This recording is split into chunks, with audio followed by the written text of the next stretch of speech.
destaque de agora é a situação que consumidores em São Paulo estão vivendo. A pessoa planeja por muito tempo, né, Fábio, uma festa, realizar um sonho e descobre praticamente nas vésperas do casamento que não vai ter casamento. Imagina a situação, né? Imagina a situação, você falou sobre isso no comecinho do Entre Nós e agora a gente volta ao assunto. Um buffet tradicional de São Paulo simplesmente fechou as portas, levou o dinheiro e enviou só uma mensagem para os clientes, pelo Instagram, inclusive. Cerca de 100 casais dizem que só souberam da falência desse espaço de festas pelas redes sociais. O Buffet Colonial, ou Mansão Colonial, como era conhecido, anunciou o encerramento das atividades na última quinta-feira em um comunicado na internet. Os clientes só receberam e-mails informando o fim dos serviços. Até agora não há informações sobre a devolução do dinheiro. Então eles fizeram um post ali no Instagram e obviamente isso alcançou pouca gente e depois acabaram mandando um e-mail, mas também só e-mail. E as pessoas estão indo para lá e cadeado na porta. Sabiam, exatamente. Até agora não há informações sobre a devolução de dinheiro, que é o mais importante, né? A coordenadora de recursos humanos, Isabela Leite, estava ali com o casamento marcado.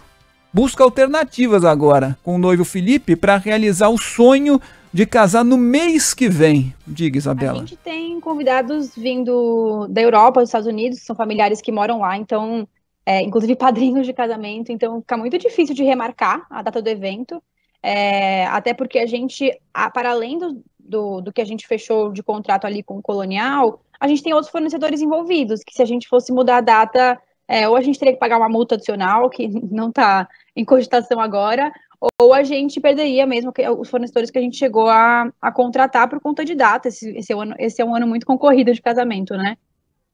Ano concorrido demais, até porque foram 2 anos aí de represamento total, de adiamento nas festas, né? A Isabela conversou com a nossa repórter Elaine Freires, que foi quem apurou essa informação pra gente já desde ontem, apurando essa informação. Uma semana antes do Buffet Colonial fechar as portas em Moema, área nobre de São Paulo inclusive, a mansão de luxo, que já foi palco de mais de 15 mil eventos nos últimos 50 anos, recebeu dezenas de convidados para provar o menu de degustação e assinar contratos, uma semana antes de fecharem as portas. Quer dizer, não sabiam? Dali uma semana que ia acabar com tudo? Coisa esquisita, né?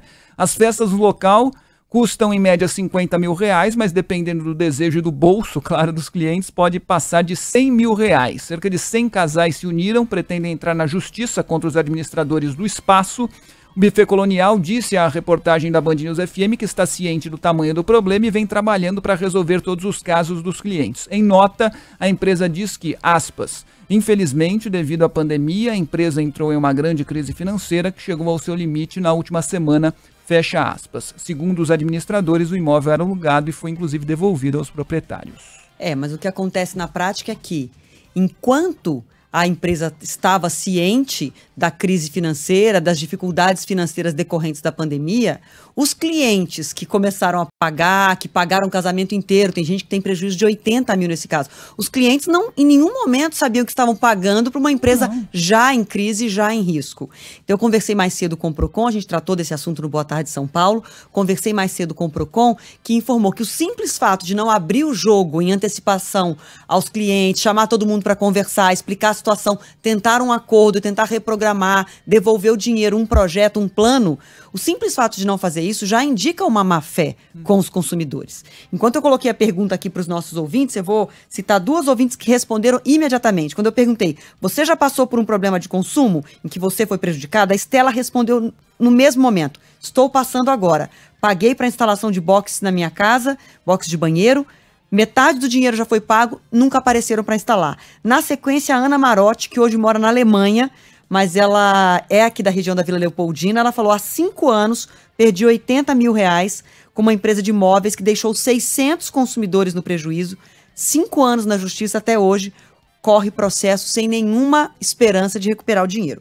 Foi por conta desses processos que a gente sabe que são longos e que muitas vezes o consumidor fica a ver navios mesmo, que a gente convidou o David Guedes, que fala agora com a gente. Ele é advogado do Instituto Brasileiro de Defesa do Consumidor, o IDEC. Boa tarde, David. Tá me ouvindo bem?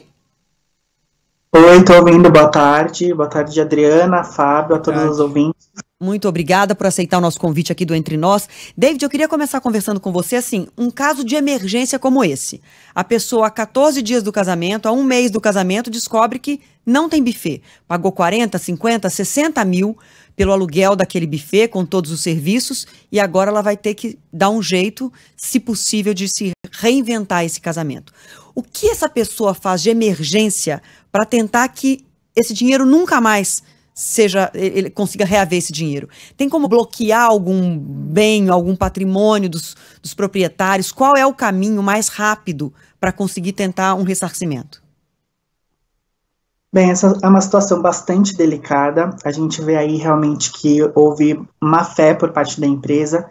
Já era conhecedora, obviamente, da sua condição de instabilidade financeira, para dizer o mínimo, e mesmo assim foi celebrando esses contratos aí com nítida má fé. Nessas situações emergenciais, se a pessoa ela tiver ali uma reserva e condições de arcar com uma solução alternativa, e aí nesse exemplo a contratação de um outro buffet, de uma festa um pouco mais modesta, é uma forma, né, de ela tentar ali driblar a situação, a adversidade que foi posta por essa irresponsabilidade.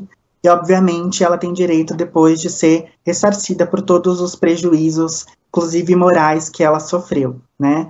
A gente verifica, a gente recomenda que as pessoas, elas busquem nesse momento de emergência, especialmente aquelas que não puderem lidar com essa situação dessa forma como eu sugeri, que elas busquem o apoio de um advogado, para que ele justamente entre com uma medida judicial, enfim, pode ser um pedido liminar, inclusive, para tentar fazer valer esses direitos a tempo de a festa ser realizada, o evento acontecer na data que está planejada, com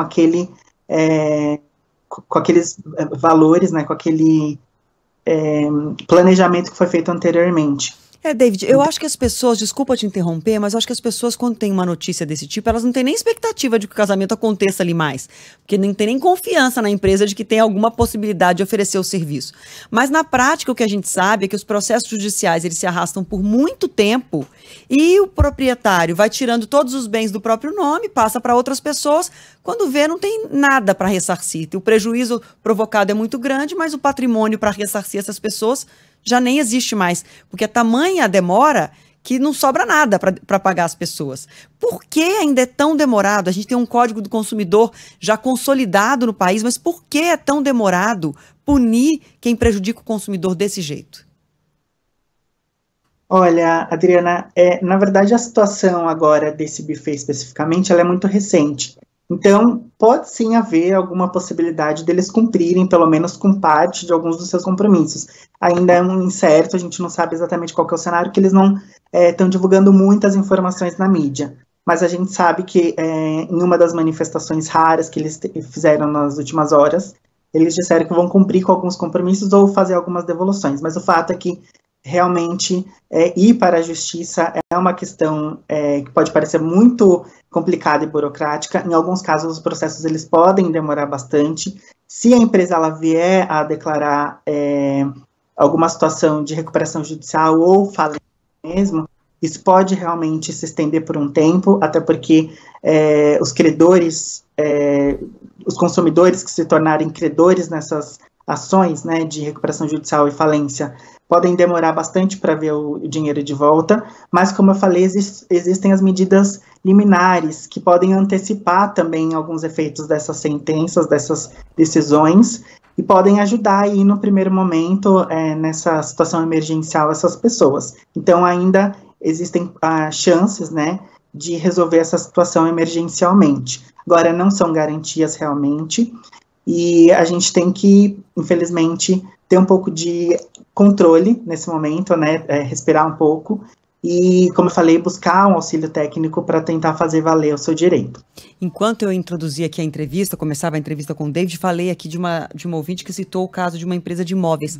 Vários ouvintes aqui enviando mensagens sobre isso. O Luciano, que é de Caieiras, aqui em São Paulo, ele falou que pagou 50 mil, não recebeu nada, não recebeu os móveis, não recebeu nada. Aí, depois de muita pressão, recebeu uma proposta de devolução de 8 parcelas. Pagaram 2 e nada mais. Tem ouvinte relatando problema com a Avianca, dizendo que também ficou no prejuízo e depois a empresa sumiu e nunca ressarciu, prejuízo grande com viagens. Tem ouvintes relatando o caso do buffet, dizendo que convidados que vieram de fora do Brasil com despesas e agora não vai ter casamento. Então, assim, é um prejuízo muito grande financeiro e emocional também. Agora, se a gente sabe que é uma questão de... Você, David, fala que tem uma expectativa, uma esperança de que em alguns casos seja possível. Qual é o conselho para o consumidor do lado oposto? Para evitar que ele caia numa situação como essa? Porque era uma empresa de buffet consolidada, 50 anos de mercado. Tecnicamente, o consumidor pensa assim, posso confiar. Claro. É não pagar tudo, pelo menos tentar deixar para pagar uma parte, negociar para que algo fique para o final, para que de fato aconteça a prestação de serviço e depois o pagamento. Tem uma orientação para pelo menos a pessoa não tentar evitar ser a próxima vítima? Olha, geralmente a gente recomenda que a pessoa, antes de celebrar esses contratos assim muito vultuosos, que ela faça uma pesquisa anterior em relação à reputação daquela empresa e também em relação à estabilidade financeira. Isso é realmente muito difícil, né? Você saber se ela está indo mal ou se ela está indo bem, mas um indício importante que a pessoa pode observar é, de repente, uma multiplicidade de processos judiciais contra aquela empresa. Então, você pode fazer uma pesquisa no Tribunal de Justiça ali do Estado para ver se é uma empresa devedora de muitos tributos, então, se tem muitas execuções fiscais em cima daquela empresa, se tem muitas ações de cobrança, se tem empresas de indenização por danos morais, isso podem ser indícios. Tá? A celebração de contrato com pagamento parcial de início e depois da execução do serviço também é uma opção, e aí, eventualmente, se acontecer algum problema como esse, a pessoa vai ter ali um prejuízo momentâneo minorado, digamos assim, mas é uma coisa de você verificar se a empresa ela aceita essas condições também antes da celebração do contrato. Tem então, um telefone, David, do IDEC, algum canal que as pessoas possam tomar alguma opinião, uma informação para quando tiverem dúvidas em relação ao que fazer? No nosso site do IDEC, o idec.org.br, nós temos diversas dicas para os consumidores a respeito desse tipo de problema e de vários outros.